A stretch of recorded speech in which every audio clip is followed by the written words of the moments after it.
सूरज से आने वाले अल्ट्रावायलेट लाइट पृथ्वी के वायुमंडल पर मौजूद कुछ ऑक्सीजन यानी O2 को तोड़ देती हैं और सिंगल एटॉमिक ऑक्सीजन में कन्वर्ट कर देती हैं। तब ना टूटे हुए ऑक्सीजन टूटे हुए सिंगल एटॉमिक ऑक्सीजन के साथ रिएक्ट कर ओजोन यानी O3 का निर्माण करते हैं।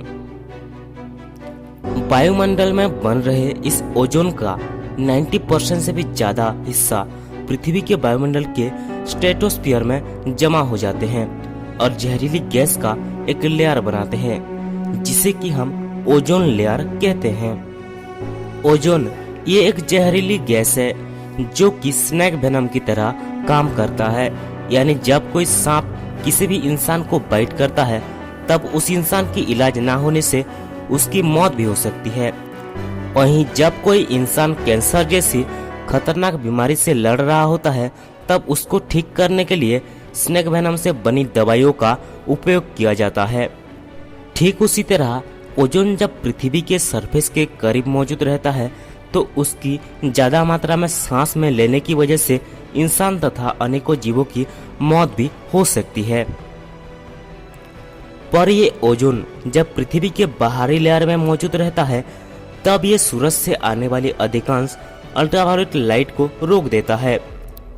अगर ये ओजोन लेयर ना होता और ये अल्ट्रावायलेट लाइट ज्यादा मात्रा में हमारे धरती में प्रवेश कर जाती तो पृथ्वी पर मौजूद पेड़ पौधों को तो नुकसान होता ही है, पर हम इंसानों को भी अलग अलग प्रकार के डिजीज होने की संभावना ज्यादा हो जाती, यानी कि ये हमारे लिए भी घातक साबित होती। अंटार्कटिका के ऊपर मौजूद ओजोन लेयर पतली हो रही है। इसकी सबसे बड़ी वजह है क्लोरोफ्लोरोकार्बन। जब हम रेफ्रिजरेटर, एयर कंडीशनर या फिर फायर एक्सटिंग्विशर जैसे उपकरणों का ज्यादातर यूज करते हैं तब उसमें से क्लोरोफ्लोरोकार्बन जैसे कंपाउंड गैस के रूप में निकलते हैं जिसमें कि ज्यादातर क्लोरीन होते हैं।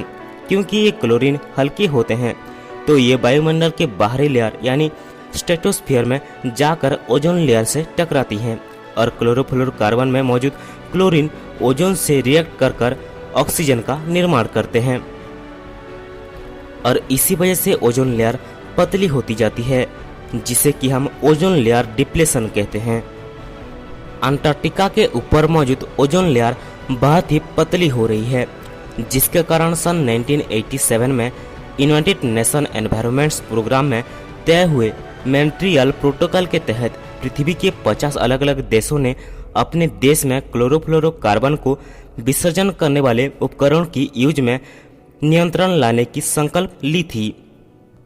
एक रिपोर्ट के मुताबिक अक्टूबर 2021 में अंटार्कटिका के ऊपर मौजूद ओजोन लेयर में करीब 2.48 करोड़ स्क्वायर किलोमीटर का एक बड़ा सा होल हो गया है। अगर मॉन्ट्रियल प्रोटोकॉल लागू न किया गया होता तो ये होल बड़ा होकर करीब 3 करोड़ स्क्वायर किलोमीटर का हो जाता।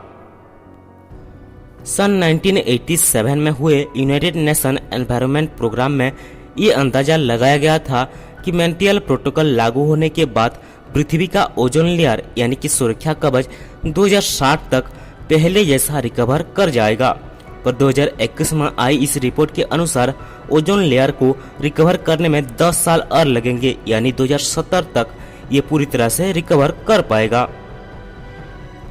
अब आप लोगों के मन में सवाल आ रहा होगा कि आखिर ये ओजोन लेयर डिप्लेशन को कम करने में हम इंसानों की क्या भूमिका हो सकती है।